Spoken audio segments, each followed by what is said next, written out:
ती साधना ठप्पीला. तसं कलियुगामध्ये सर्वोत्तम साधना आहे परमात्म्याचं नामचिंतन. कलयुगामध्ये करावे कीर्तन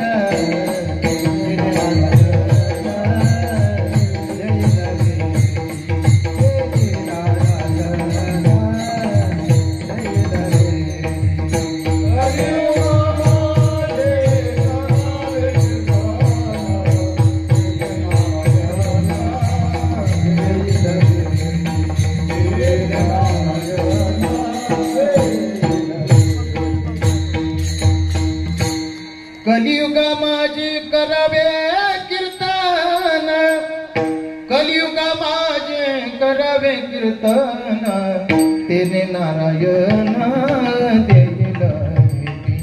महाराज सांगतात या कलियुगामध्ये सर्वोत्तम साधना आहे ती भक्ती, आणि ती भक्ती साधना आपण केली पाहिजे. इतर साधनाच्या माध्यमातून परमात्म्यापर्यंत आपण जाऊच याची शाश्वती नाही, याची गॅरंटी नाही. मनुष्यानां सहस्रेषु कश्चित् यतति सिद्धय यततामपि सिद्धानां कश्चिन्मां व्यक्ती तत्वतः. महाराज सांगतात हजारो लोक माझ्यापर्यंत त्या मार्गाने निघतायत, पण माझ्यापर्यंत पोहोचणारा फक्त एखादाच असतो.